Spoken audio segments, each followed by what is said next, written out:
అదరగొట్టే కారం రంగు రుచి ఆచి కారం పొడి.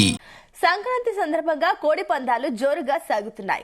తాడేపల్లిగూడెంలో రెండో రోజు జరిగిన కోడి పందాల్లో ఓ కోడి ఏకంగా 1,43,00,000 గెలిచింది. ఇక పైబోయిన వెంకటరామయ్య బరిలో 1,43,00,000 పందెం జరిగింది. గుడివాడ ప్రభాకర్, రాజమండ్రి రమేష్ మధ్య భారీ పందెం నిర్వహించగా రాజమండ్రి రమేష్ డేగా విజేతగా నిలిచింది. ఇక పందాల్లో పాల్గొనేందుకు పందెం రాయులు భారీగా తరలి వచ్చారు. ఇవాళ కూడా జోరుగా పందేళ్లు జరగనున్నాయి. అయితే పందాల మాటున పెద్ద ఎత్తున గూండాట, పేకాట, కోతాట, జూదాలను యథేచ్ఛగా నిర్వహిస్తున్నారు.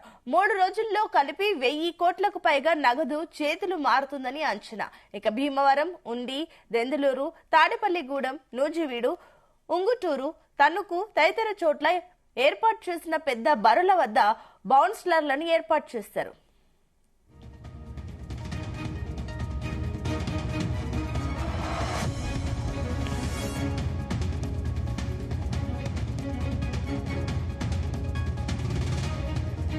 సంక్రాంతి సందర్భంగా కోడి పందాలు జోరుగా సాగుతున్నాయి. తాడేపల్లిగూడెంలో రెండో రోజు జరిగిన కోడి పందాల్లో ఓ కోడి ఏకంగా 1,43,00,000 రూపాయలను గెలిచింది.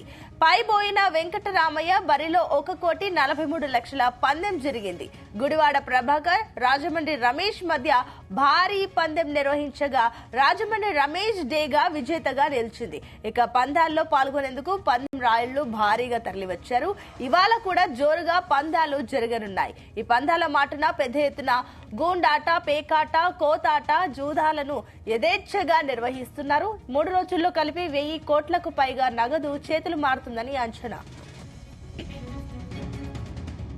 ఇదే అంశానికి సంబంధించి మరిన్ని డీటెయిల్స్ మా కరెస్పాండెంట్ సాంబశివరావు అందిస్తారు. Sambasivarao, good morning Sunitha. సంక్రాంతి ఇది ఆంధ్రలో పెద్ద పండుగ చెప్తారు, కానీ ఈ గోదావరి జిల్లాలో మాత్రం ఇది పూర్తిగా జూదం ఆట కింద మారిపోయింది. భోగి రోజు అంటే 14వ తేదీని ప్రారంభమైన ఈ కోడి పందాలు, గుండాట, అదేవిధంగా బెల్ట్ షాపులు, ఇవన్నీ కూడా పేకాట, ఇవన్నీ కూడా ఈ వాడ సాయంత్రంతో ముగుస్తాయి. ఏదైతే భోగి పండుగ ముందు రోజు వరకు కూడా పోలీసులు ఎలాంటి అనుమతులు లేవు, హైకోర్టు ఆదేశాలు ఇచ్చింది.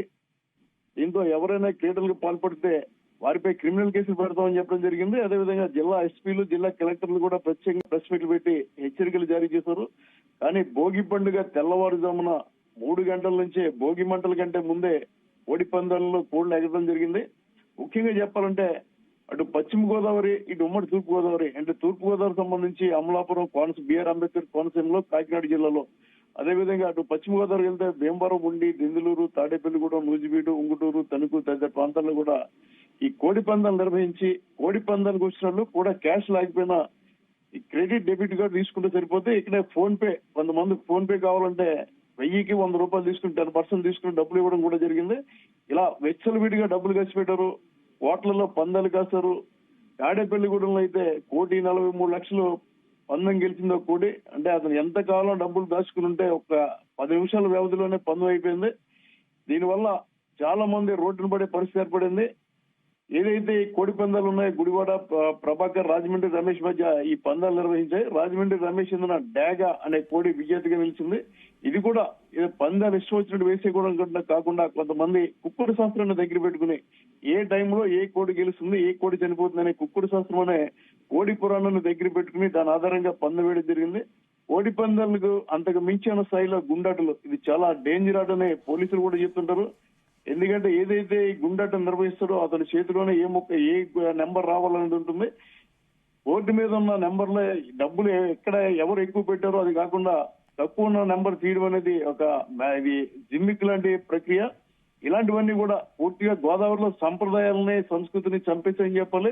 ఉప ముఖ్యమంత్రి పిఠాపురం ఎమ్మెల్యే పవన్ కళ్యాణ్ ఇలాంటివి ఉండకూడదని చెప్పి ఆయన తన నియోజకవర్గంలో ఈ నెల 10, 11, 12 తేదీల్లో పీఠికాపుర సంక్రాంతి సంబరాలు నిర్వహించి పూర్తిగా కళాకారులు, కవులకి తీసుకొచ్చి వారికి ఉపాధి కల్పించి పెద్ద ఎత్తున కార్యక్రమాలు నిర్వహించారు. అదేవిధంగా ముఖ్యమంత్రి చంద్రబాబు కూడా ఆయన ప్రాతినిధ్యం వహిస్తున్న నియోజకవర్గంలో కూడా ఇదే సంక్రాంతి సంబరాలు నిర్వహించారు. కానీ ఇక్కడ మాత్రం చాలా దారుణమైన పరిస్థితులు నెలకొన్నాయని చెప్పాలి. పూర్తిగా ఏదైతే పోలీసులు కోడి పందాలు నిషేధం అన్నారో, ప్రెస్ మీట్లు పెట్టి అడౌట్ చేశారో, వాళ్ళంతా కూడా 3 రోజులు చూసి చూడనట్టు వదిలేశారు. పలు చోట్ల నెంబర్ గుండ్లు ఆడే చోట, అదేవిధంగా కోడి పందాల దగ్గర కూడా వివాదాలు జరిగినాయి. చాలా మంది రక్తపు గాయాలైనాయి.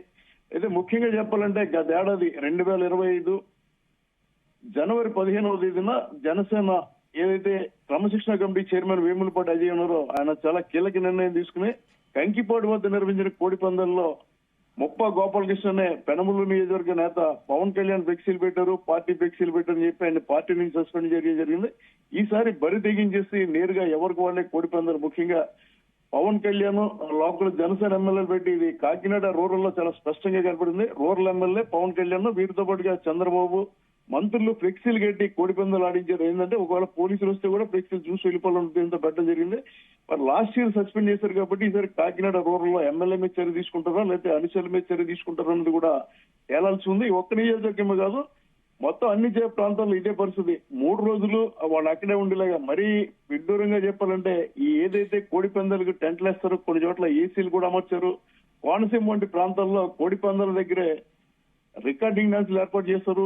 అదేవిధంగా బెల్ట్ షాపులు పెడితే ఒకసారి బెల్ట్ షాప్ అమ్మితే 5 లక్షలు జరిమానా, రెండోసారి షాపు సీజ్ చేస్తామని చెప్పిన ఎక్సైజ్ శాఖ అధికారులు కూడా ఎక్కడ కనపడలేదు. ప్రతి కోడి పందెం బరి వద్ద అక్కడ ఉండే బరి ఎంతమంది జనాలు పడతారో దాన్ని బట్టి 5 నుంచి 10 ఎక్సైజ్ కళ్ళు కప్పి బెల్ట్ షాపులు కూడా ఏర్పాటు చేస్తారు. ఇక గుండాట పేకాట విచ్చలవిడిగా జరిగినాయి. ఒక విధంగా చెప్పాలంటే జాతీయ రహదారుల వెంబడి ఖాళీ స్థలాల్లో నేషనల్ హైవేలో కూడా ఈ కోడి పందాలు ఏర్పాటు చేశారు. గతంలో ఇప్పుడు కోడి పందాలు జరిగాయని ఈ స్థాయిలో మాత్రం జరగలేదని చెప్తున్నారు.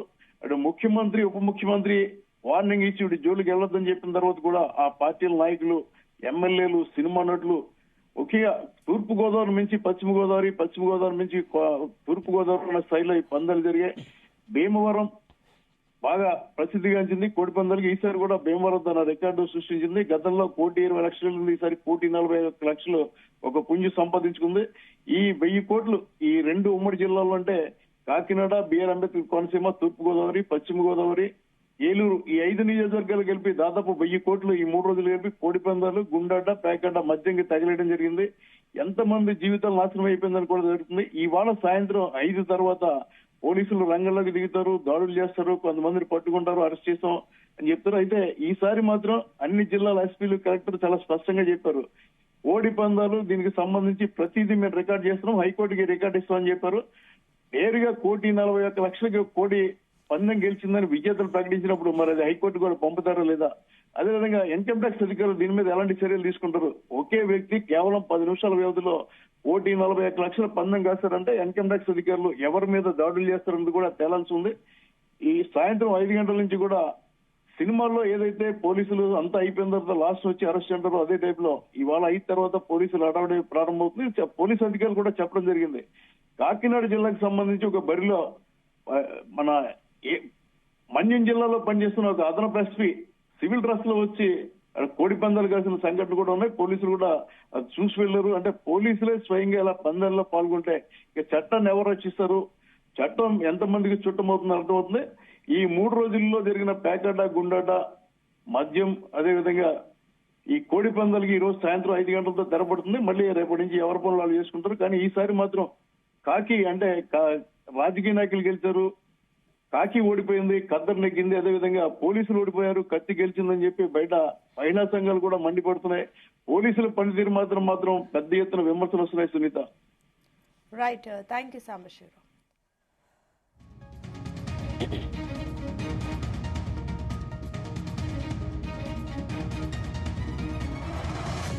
గుమగుమల వంటలే తెరకొట్టే కారం రంగు రుచి ఆచి కారం పొడి.